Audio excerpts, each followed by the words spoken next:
Kind-hearted millionaire sheltered a homeless girl, but what happened the next morning left him speechless. Part 1. The storm and the stranger. The rain hammered against the windows of the luxury penthouse as James Carter loosened his silk tie and poured himself a glass of aged whiskey. At 32, he had built an empire from nothing, transforming a small tech startup into one of the most successful companies in Seattle. His penthouse overlooked the glittering city below, a testament to his achievements. Yet tonight something felt hollow about his success.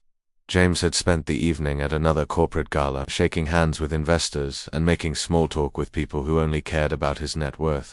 The conversations felt scripted, the smiles manufactured, and the compliments hollow. As he stood by his floor-to-ceiling windows watching the storm rage outside, he couldn't shake the feeling that his life had become as cold and empty as the weather. The storm had been brewing all day, and by evening it had unleashed its full fury on the city. The wind howled through the streets, sending debris flying and forcing most people indoors. James had planned to stay in for the night, but as he watched the chaos outside, he felt restless. Something was pulling him out into the storm, though he couldn't explain what. Grabbing his coat and keys, James made his way to the underground garage where his silver sports car waited. The leather seats embraced him as he started the engine, the purr of the motor barely audible over the storm. As he drove through the nearly empty streets, he marveled at how different the city looked when stripped of its usual bustle and energy. The storm seemed to have washed away the facade, revealing the raw bones of urban life. James found himself driving through parts of the city he rarely visited, areas where the buildings were older and the streets less polished. It was in one of these neighborhoods that he first saw her. Nina Brooks huddled under the narrow awning of an abandoned bookstore, her slight frame barely visible in the dim light of a flickering street lamp. She couldn't have been more than with dark hair plastered to her face by the rain and clothes that had seen better days. What struck James most was how still she sat, as if she had accepted her fate and was simply waiting for whatever would come next. James slowed his car as he passed, something about the girl's quiet dignity in the face of such harsh circumstances touching him deeply. He had seen homeless people before, of course, but usually from a distance, usually from the safety of his car or office building. This felt different somehow, more personal and immediate. He drove past, telling himself it wasn't his responsibility, that he couldn't save everyone, but after 2 blocks he found himself pulling over and sitting in his car, the engine running and the windshield wipers fighting a losing battle against the rain. The image of the girl wouldn't leave his mind. There was something about her that reminded him of his younger self, back when he had struggled to make ends meet. Before he could talk himself out of it, James turned the car around and drove back to where the girl was sitting. This time he parked and stepped out into the storm. The rain immediately soaked through his expensive suit, but he barely noticed as he approached the huddled figure under the awning. Nina looked up as he approached, her eyes wide with a mixture of fear and wariness. She had learned to be suspicious of strangers, especially well-dressed men who approached her at night, but there was something different about this one, something in his eyes that seemed genuine rather than predatory. "Hey," James said softly, trying not to startle her further. "You can't stay out here in this storm. Is there somewhere you can go?" Nina studied his face in the dim light, searching for any sign of deception or ill intent. When she spoke, her voice was hoarse from the cold and barely audible over the storm. "I'll be fine. I've been through worse." James felt his heart clench at the quiet resignation in her voice. "No, you won't be fine. This storm is dangerous, and you're already soaked to the bone. Let me help you, why?" The question was simple but loaded with years of disappointment and broken promises from people who had claimed they wanted to help. James hesitated, unsure how to answer. Why did he want to help her? He had passed countless homeless people over the years without stopping. What made this moment different? "Because everyone deserves a safe place to sleep," he said finally, the words coming from somewhere deeper than conscious thought. Nina continued to study him, weighing her options. The storm was getting worse, and she knew she couldn't stay under the thin awning much longer. Against her better judgment, something about this stranger made her want to trust him. Maybe it was the way he had asked permission rather than demanding, or maybe it was simply that she was too cold and tired to keep fighting. "Okay," she said quietly, the word barely carrying over the wind, "but just until the storm passes." James nodded and helped her to her feet, surprised by how light she felt, as if the storm might blow her away at any moment. He led her to his car, opening the passenger door and waiting for her to get settled before closing it gently. As he walked around to the driver's side, he wondered what he was doing, what he had just committed himself to. The drive to his penthouse was quiet except for the storm raging outside. Nina sat pressed against the passenger door, her arms wrapped around herself as she tried to process what was happening. She had learned not to trust easily, but desperation had a way of overriding caution. James glanced at her periodically, noting how she seemed to be studying everything around her, as if memorizing details in case she needed them later. When they arrived at his building, Nina's eyes widened at the sleek glass and steel structure that reached toward the stormy sky. The doorman greeted James with familiar deference, though his eyes lingered curiously on Nina's bedraggled appearance. James led her to the private elevator that went directly to his penthouse, the ascent silent and charged with unspoken questions. The penthouse was a study in modern luxury, all clean lines and expensive materials. Nina stood just inside the door, dripping on the marble floor and looking completely out of place among the designer furniture and contemporary art. James disappeared for a moment and returned with a soft towel and a warm robe. "The bathroom is down the hall," he said gently. "Take a hot shower and get into some dry clothes. I'll make us something warm to drink." Nina accepted the towel and robe, her fingers brushing against his as she took them.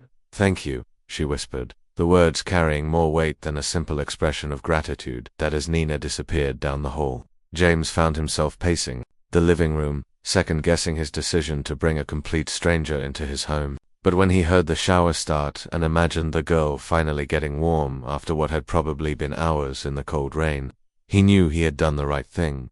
He made hot chocolate, the simple act of preparing something nourishing feeling more meaningful than any of the elaborate meals he had shared with clients or colleagues. Outside, the storm continued to rage, but inside his penthouse, for the first time in months, James felt like he was exactly where he was supposed to be. Morning revelations. James woke to the sound of silence.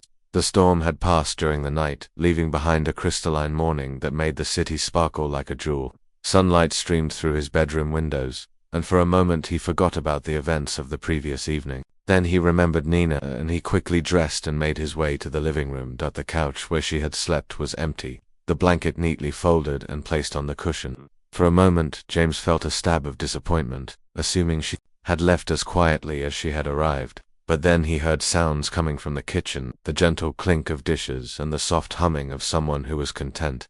James found Nina standing at his kitchen counter, her hair clean and pulled back. In a simple ponytail, she had changed back into her own clothes, which she had apparently washed and dried during the night. She was preparing what looked like an elaborate breakfast, using ingredients James hadn't even realized he had in his kitchen. She said with a shy smile when she noticed him watching her, "I hope you don't mind. I wanted to make breakfast as a way to say thank you." James was struck by how different she looked in the morning light. Without the rain and desperation of the previous night, he could see that she was beautiful, with delicate features and intelligent eyes that seemed to take in everything around her. But more than that, she carried herself with a quiet grace that spoke of better circumstances in her past. "You didn't have to do this," James said, though he was touched by the gesture, "but it smells incredible. Where did you learn to cook like that?" A shadow passed across Nina's face, and she turned back to the stove. "My grandmother taught me. She always said that cooking for someone was the best way to show you cared about them." As they sat down to eat, James found himself studying Nina more closely. Her mannerisms, the way she set the table, even the way she spoke suggested an education and upbringing that didn't match her current circumstances. When she mentioned having attended college, James realized there was much more to her story than he had initially assumed. "What did you study?" he asked gently, sensing this might be sensitive territory. "Art history and business," Nina replied, her voice growing quieter. "I had a full scholarship to Columbia. I was going to change the world, help preserve cultural heritage and make it accessible to everyone." The pain in her voice was evident, and James waited patiently for her to continue. Nina took a deep breath and began to tell him about her past, about growing up with her grandmother who had been an art teacher, about her dreams of working in museums and galleries, about the scholarship that had seemed like a golden ticket to a better life. "What happened?" James asked softly. Nina's hands trembled slightly as she set down her coffee cup. "My grandmother got sick during my senior year, really sick. The medical bills were enormous, and insurance didn't cover everything. I took out loans, used credit cards, did everything I could to pay for her treatment." She paused, struggling with the memories. "He died 3 days before my graduation. I was so devastated I couldn't even attend the ceremony. And then the bills kept coming. The debt collectors, the lawyers, the threats. I lost everything trying to pay for her care. James felt his chest tighten as he listened to her story. He had assumed she was simply someone who had made poor choices or fallen into addiction. The reality was far more heartbreaking and far more unfair. I've been on the streets for 8 months, Nina continued. I've applied for hundreds of jobs, but it's hard when you don't have an address, when your clothes aren't clean, when you look like someone society has given up on. People see me and they make assumptions. As Nina spoke, James realized how wrong his own assumptions had been. This wasn't someone looking for a handout or someone who had given up on life. This was someone who had sacrificed everything for love, and had been punished by a system that didn't value compassion over profit. I still dream about art, Nina said quietly. Sometimes I find myself in museums on the free days, just standing in front of paintings and remembering what it felt like to have hope. James was quiet for a long moment, processing everything he had learned. When he finally spoke, his voice was thick with emotion. I'm sorry that happened to you, and I'm sorry that the world failed you when you needed it most. Nina looked up at him with surprise. She was used to pity or judgment, but not genuine empathy from someone who barely knew her. What if I told you that the world hasn't given up on you?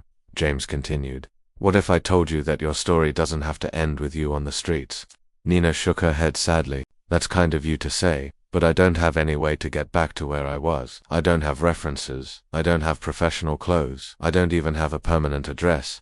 What if we could change all of that? James asked. What if I could offer you a job, a real job where you could use your education and your skills? Nina stared at him in disbelief. Why would you do that?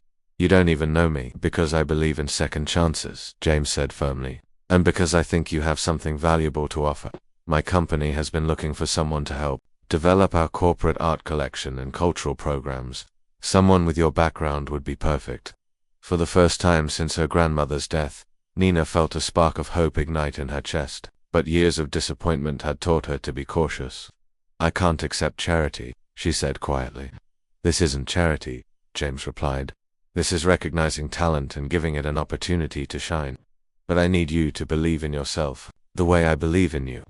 Nina looked into his eyes and saw sincerity there, along with something else she couldn't quite identify. For the first time in months, she allowed herself to imagine a future that didn't involve sleeping on the streets or wondering where her next meal would come from.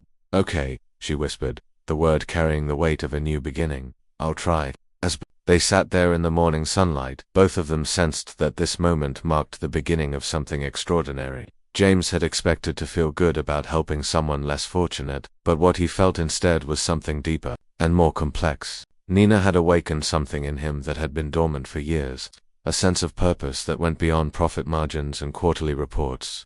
Little did either of them know that this breakfast conversation would be the first of many, and that the connection they were forging would transform both of their lives in ways they couldn't yet imagine. New beginnings. 3 months had passed since that stormy night, and the transformation in both James and Nina's lives was remarkable. Nina had thrown herself into her new role with the passion and dedication that had once made her a star student. She had helped James's company develop a cultural initiative that brought art and creativity into the workplace, boosting employee morale and attracting positive media attention. More than that, she had brought something indefinable into James's life. His penthouse, once a showcase of material success that felt cold and impersonal, had become a home filled with warmth and meaningful conversation. Nina had moved into a small apartment nearby, insisting on her independence, but she and James had begun spending their evenings together, sharing meals and discussing everything from art to philosophy to their dreams for the future. James found himself looking forward to these conversations more than any business meeting or social event. Nina had a way of seeing the world that was both practical and idealistic, shaped by hardship but not hardened by it. She challenged his assumptions and made him think about success in terms that went beyond financial metrics. For Nina, the change was even more profound. Not only had she regained her financial stability and professional dignity, but she had discovered something she hadn't expected to find again: the ability to trust and care for someone. James had proven himself to be genuine in his desire to help, never asking for anything in return, never making her feel indebted or less than equal. One evening, as they sat on the balcony of James's penthouse watching the sunset paint the city in shades of gold and amber, Nina turned to him with a serious expression. I need to tell you something, she said, her voice carrying a weight that made James set down his wineglass and give her his full attention. "What is it?" he asked gently. Nina took a deep breath, gathering her courage. "I've been thinking about that night when you found me. About why you stopped. Why you took such a risk to help a complete stranger." James waited, sensing there was more she needed to say. "I think I know why," she continued. "It wasn't just because you saw someone who needed help. It was because you needed help too, in a different way." James was quiet, considering her words. She was right, though he hadn't fully understood it at the time. "You were successful, wealthy, admired by everyone," Nina went on. "But you were also lonely and disconnected from what really mattered. When you helped me, you weren't just saving me from the storm. You were saving yourself from a different kind of emptiness." The truth in her words hit James like a physical force. He had achieved everything he thought he wanted, but somewhere along the way he had lost touch with his own humanity. Meeting Nina had reminded him what it felt like to care about someone else's well-being more than his own comfort or convenience. "You're right," he said quietly. "I had everything except the one thing that actually mattered, a sense of purpose. Beyond myself." Nina reached over and took his hand, her fingers intertwining with his. "We saved each other," she said simply. As the weeks turned into months, their relationship deepened into something neither of them had expected, but both had been hoping for. They discovered that they shared not just values and interests, but a vision for how they wanted to use their combined talents and resources to make a difference in the world. Together, they launched a foundation focused on helping people who had fallen through society's safety net, particularly those who had lost everything while caring for loved ones. They called it the Second Chance Foundation, and it quickly became known for its innovative approach to addressing homelessness and poverty, rather than simply providing temporary relief. The foundation focused on addressing root causes and providing comprehensive support to help people rebuild their lives. Nina's experience and insight proved invaluable in designing programs that preserved dignity while providing practical assistance. James discovered that using his wealth and business skills to create positive change was far more fulfilling than any corporate acquisition or profit report had ever been. He began to restructure his company's priorities, focusing on sustainable practices and employee welfare rather than just shareholder profits. 1 year after that stormy night, James and Nina stood together at the opening of the foundation's first permanent housing facility. The building had once been abandoned, much like the bookstore where James had first seen Nina, but it had been transformed into something beautiful and functional, that as they watched families move into their new homes, Nina squeezed James's hand. "Did you ever imagine that night would lead to all of this?" she asked. James looked at the woman who had become his partner in every sense of the word, the person who had taught him that true wealth came from human connection and shared purpose. "No," he said honestly. "I thought I was just giving someone a place to wait out the storm. I had no idea I was finding my way home." Nina smiled, and in that smile James saw all the hope and resilience that had first drawn him to her. They had both learned that sometimes the most profound changes in life come not from grand plans or careful strategies, but from simple moments of choosing compassion over indifference. The foundation continued to grow and evolve, helping hundreds of people rebuild their lives and find their own second chances. But for James and Nina, the most important transformation had already taken place. They had found in each other not just love, but a shared mission that gave meaning to everything they did. As they stood together watching the sunset from their foundation's newest facility, surrounded by the sounds of children playing and families settling into their new homes, they knew that the storm that had brought them together had been the beginning of something beautiful. They had learned that true success wasn't measured in dollars or achievements, but in the lives touched, the hope restored, and the love shared along the way.